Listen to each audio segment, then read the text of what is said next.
प्रिय छात्र एवं छात्राओं, मैं आपका हिंदी विषय का शिक्षक महेंद्र धाकड़ और आज हम पढ़ेंगे हमारा 16वां अध्याय जिसका नाम है दक्षिण भारत की एक झलक और जिसके लेखक हैं आचार्य विनय मोहन शर्मा। आचार्य विनय मोहन शर्मा का जन्म 19 दिसंबर सन 1905 ईस्वी में करकबेल मध्य प्रदेश के नरसिंहपुर जिले में हुआ। आपका मूल नाम सुखदेव प्रसाद तिवारी वीरात्मा था। 5 अगस्त सन 1993 ईस्वी में आपका देहावसान हो गया। शर्मा जी की हिंदी को मराठी संतों की देन पुरस्कृत करती है। पंजाबी, हिंदी और मराठी भाषाओं में कृष्ण तथा तुलसी के काव्यों का तुलनात्मक अध्ययन, जयदेव के गीत गोविंद का हिंदी भाषा में अनुवाद, दृष्टिकोण, साहित्य नया और पुराना भी पुरस्कृत ग्रंथ है। पंडित द्वारिका प्रसाद मिश्र के महाकाव्य कृष्णायन का अवधी में खड़ी बोली में शर्मा जी द्वारा किया गया अनुवाद भी उनका महत्वपूर्ण कृति है। अब हम हमारा अध्याय दक्षिण भारत की एक झलक को समझेंगे। विनय मोहन शर्मा द्वारा लिखित निबंध दक्षिण भारत की एक झलक एक रोचक यात्रा वृत्त है। इसमें लेखक ने दक्षिण भारत के सुरम्य स्थानों, रीति रिवाजों और दृश्यों का रोचक वर्णन करते हुए वहाँ की संस्कृति की सजीव झांकियाँ प्रस्तुत की है। यह वर्णन आज से बहुत पहले का है, किंतु राष्ट्रीय भावात्मक एकता के भाव का पोषण करने में यह यात्रा वर्णन आज भी हमारे लिए सूचनाप्रद और रोचक है। सन 1953 में प्रथम बार मुझे त्रावणकोर जाते समय आंध्र प्रदेश, तमिलनाडु और केरल की एक झलक देखने को मिली। ग्रांड ट्रंक एक्सप्रेस शाम को नागपुर आती है, रात भर मध्य प्रदेश तथा हैदराबाद की सीमा में दौड़ती रहती है और सवेरे बेजवाड़ा पहुंचती है, जो आंध्र का एक प्रमुख नगर है। यहीं से मुझे ऐसा लगा कि मानो किसी नई दुनिया में प्रवेश हो रहा है। समुद्र की लहरों को छू छू कर वायु बहने लगती है और हृदय में एक अजीब उल्लास हिलोरे लेने लगता है। कृष्णा नदी के भी यहाँ दर्शन होते हैं, जिसकी धार्मिक पवित्रता श्रुत है।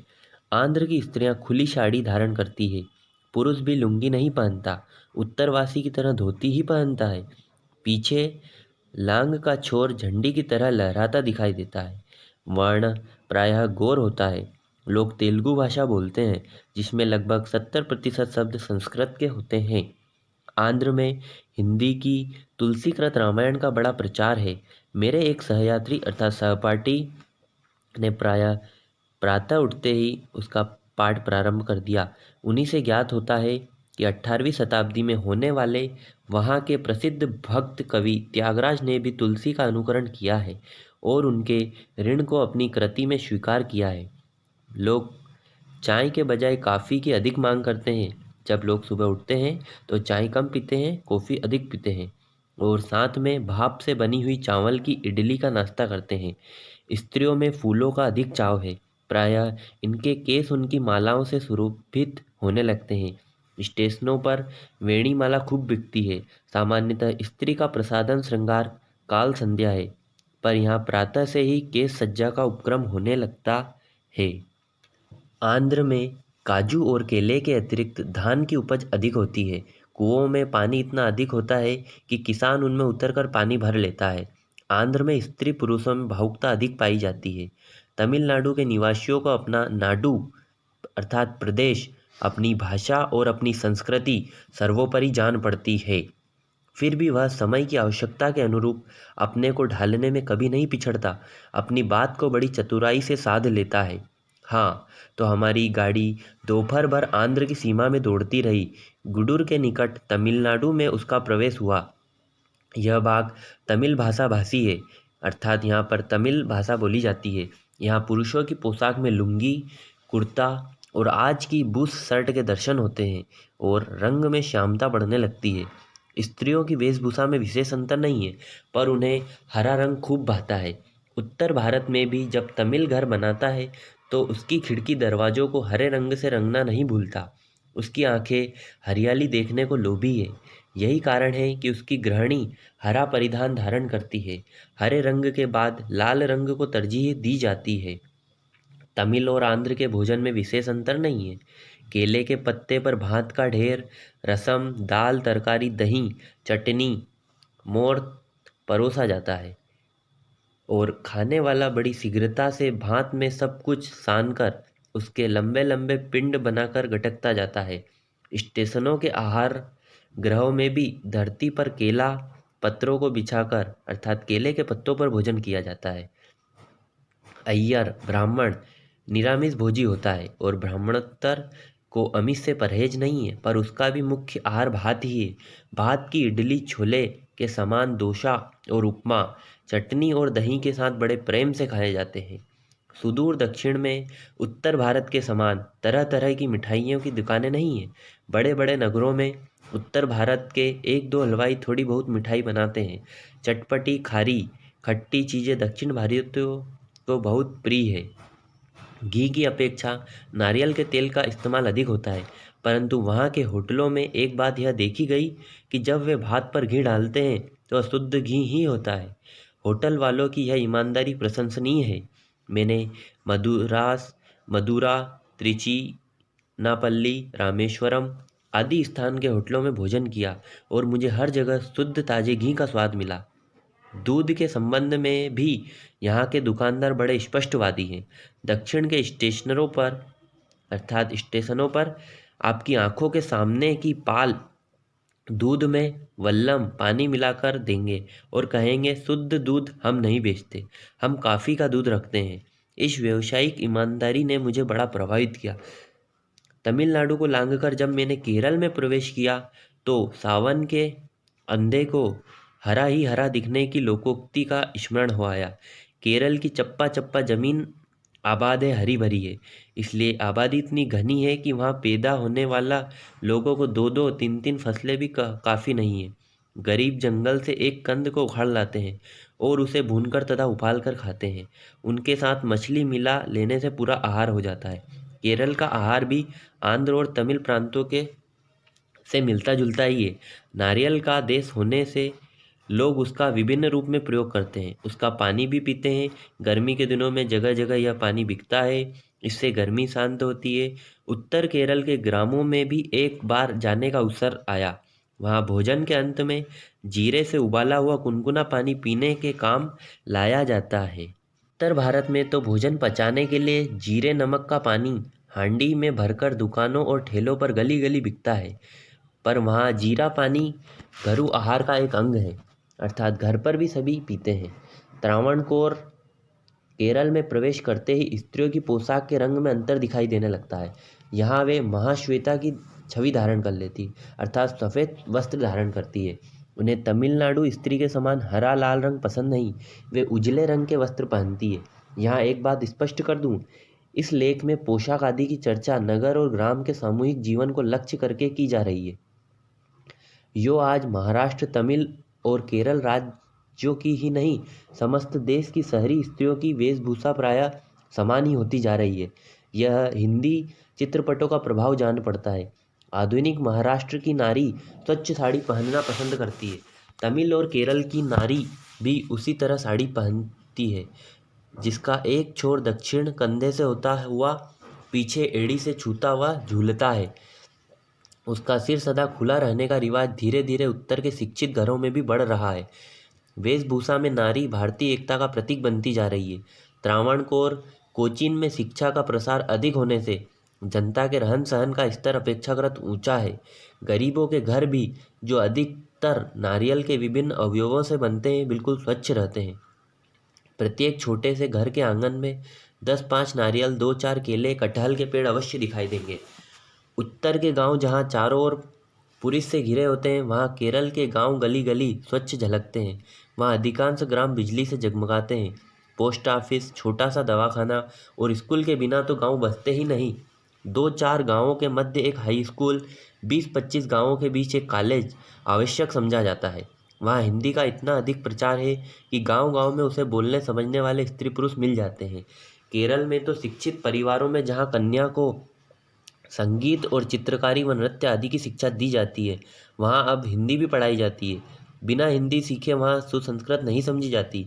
विवाह के समय पिता अपने भावी दामाद या भावी समधी से कहता है कि संगीत चित्रकला के अलावा मेरी लड़की हिंदी भी जानती है, त्रावणकोर विश्वविद्यालय में प्रतिवर्ष इंटरमीडिएट में लगभग 6,000 लड़के लड़कियां हिंदी लेकर परीक्षा में बैठते हैं।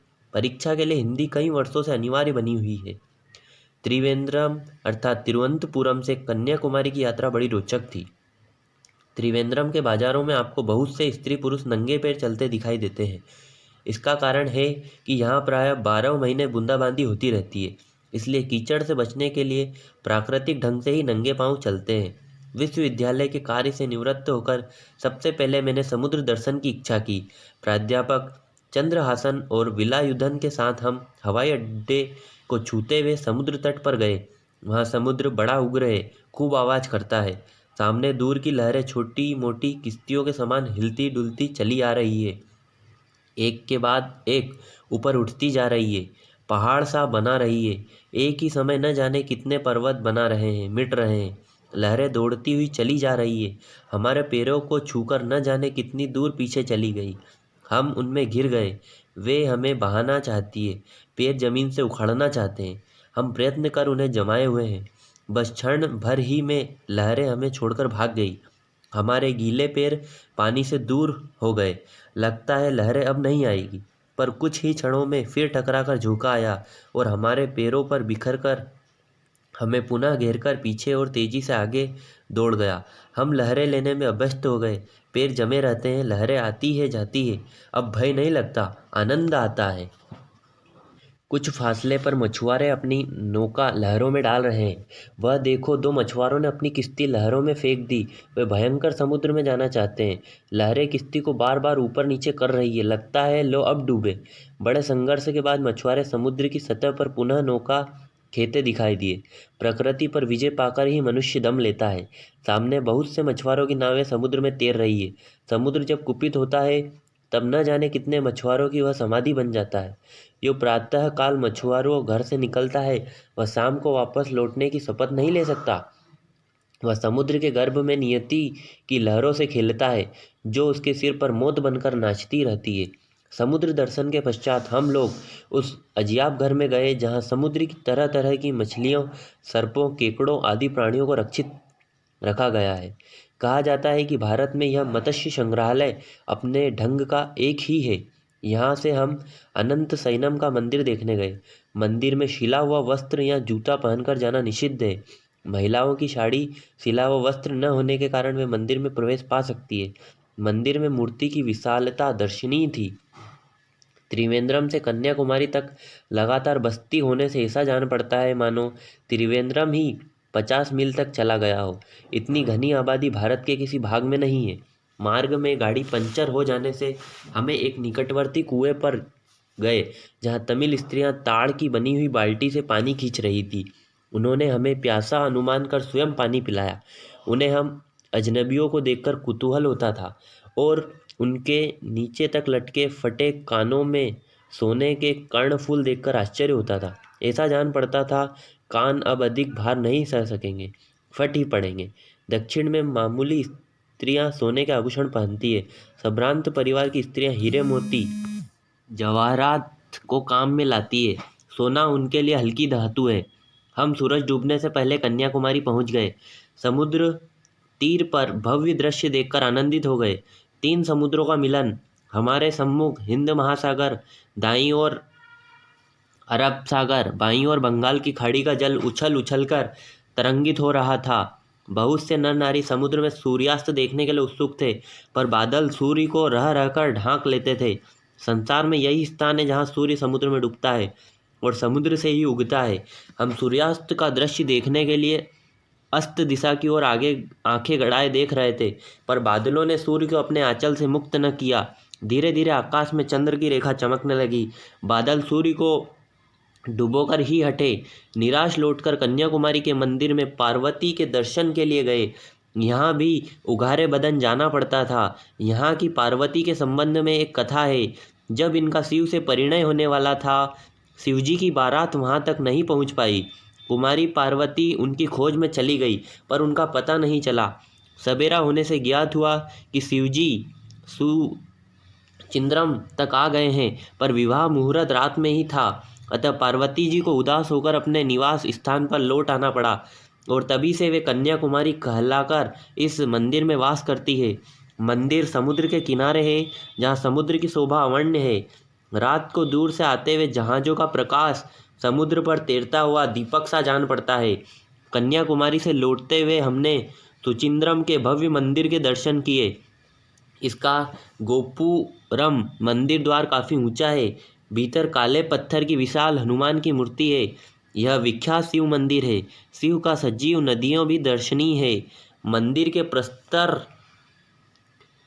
स्तंभ की यह विशेषता है कि उसे हाथ से ठोकने पर धीमी सुरीली आवाज़ निकलती है, स र ग म के समान। तिरुवनंतपुरम अर्थात त्रिवेंद्रम। रात को लौट आए हम। त्रिवेंद्रम और कन्याकुमारी के बीच की भूमि सुपारी, काजू, केला, नारियल, धान आदि से उर्वरा है। समय कम होने से मलयालम के कई साहित्यकारों से भेंट नहीं हो पाई, पर यह जानकर हर्ष हुआ कि मलयालम भाषा में तुलसीकृत रामायण का अनुवाद हो चुका है। मलयालम साहित्य में प्रगतिवाद की भी लहर है। दूसरे दिन विश्राम कर रात को मदुरा रवाना हो गए।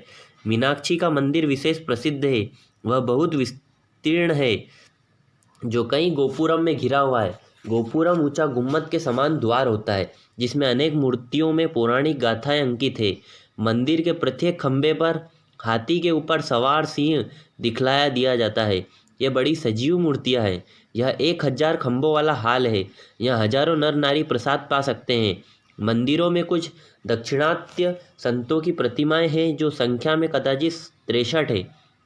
मंदिरों में इनकी वाणियों का अध्ययन मनन होता रहता है। शाम को मदुरा में हिंदी प्रचार सभा में एक स्थानीय साहित्यिक गोष्ठी भी हुई, जिसमें तमिल साहित्य के विद्वानों ने भी भाग लिया। ज्ञात हुआ तमिल के कवि कंबन की तुलना तुलसी के काव्य के समान हो सकती है। वहाँ से रामेश्वरम धनुषकोटी भी गए। धनुषकोटी से लंका थोड़े ही फासले पर रह जाती है। अगिन वोट आती जाती है। यहाँ तीर्थयात्री समुद्र की लहरों में स्नान करते हैं। रामेश्वरम में विशाल मंदिर है। कहीं तीर्थकूप है, जिनका पानी मीठा है। यहाँ हिंदी जानने वालों की कमी नहीं है। एक होटल के स्वामी तो धड़ाके के साथ हिंदी बोलते थे। वे कई भाषाओं के जानकार मालूम हुए। रामेश्वरम से लौटते हुए हम त्रिचिन्नापल्ली गए। यहाँ भी हिंदी प्रचार सभा का हिंदी कार्य बहुत प्रगति पर है। त्रिचिन्नापल्ली के निकट ही श्रीरंगम का मंदिर दर्शनीय है। वह कावेरी नदी के द्वीप में बना हुआ है। त्रिचिन्नापल्ली में सहस्त्र सीढ़ियाँ चढ़ने के बाद ऊंचाई पर एक विशालकाय मंदिर है। यहाँ से नगर और नदी का दृश्य बड़ा सुंदर दिखाई देता है। यहाँ धरती शस्य श्यामला है। धान की साल में 3-3 फसलें होती है। यहाँ तमिलनाडु का प्रमुख नगर है। यहाँ चर्चा में लोगों ने कहा, तमिल साहित्य बहुत प्राचीन है। उसकी धारा अखंड रूप से चली आ रही है। संस्कृत के संपर्क में आने से इसमें संस्कृत शब्द आ गए हैं। अवधनंदन जी तमिल भाषा, साहित्य और संस्कृत का विस्तृत इतिहास लिख रहे हैं। इन्हीं से ज्ञात हुआ है कि तमिल का जो व्याकरण ईसा की 4 शताब्दी पूर्व लिखा गया था, आज तक चल रहा है। तमिल का एक ही रूप सभी जगह बोला जाता है। इसकी उपभाषाएं नहीं हैं। त्रिचिनापल्ली से मद्रास अर्थात चेन्नई आए। यहाँ हिंदी साहित्य में गति का परिचय मिलता है।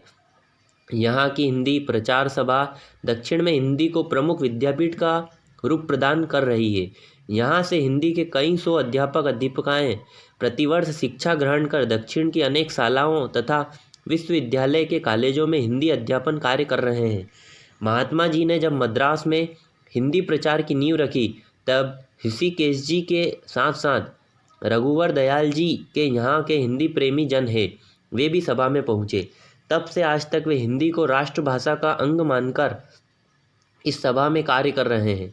दक्षिण भारत में कई अहिंदी भाषा भाषी सज्जन हिंदी की बड़ी सेवा कर रहे हैं।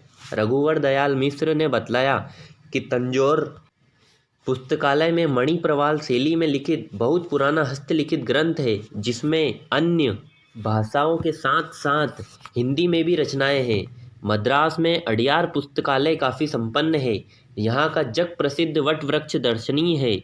इसकी लंबाई उत्तर से दक्षिण की ओर 200 फुट और चौड़ाई पूरब से पश्चिम की ओर 205 फुट है। इसके नीचे एनी बेसेंट ने थियोसॉफिकल सोसाइटी की अनेक महत्वपूर्ण सभाएं की है। सहस्त्रों दर्शकों का यह विश्राम स्थल बना हुआ है। मद्रास का समुद्र तट बहुत सुंदर है। शाम को मेला सा लग जाता है। सैलानियों को रात के 8 बजे तक मद्रास के रेडियो स्टेशन का भोपू कार्यक्रम सुनाता रहता है। जिन्होंने बम्बई की चौपाटी देखी होगी, उन्हें मद्रास के समुद्र के दृश्य में जमीन आसमान का अंतर दिखाई पड़ेगा। उधर पाश्चात्य तड़क भड़क और वैभव के नज़ारे हैं, और इधर भारतीय सादगी रेत पर लौटती है।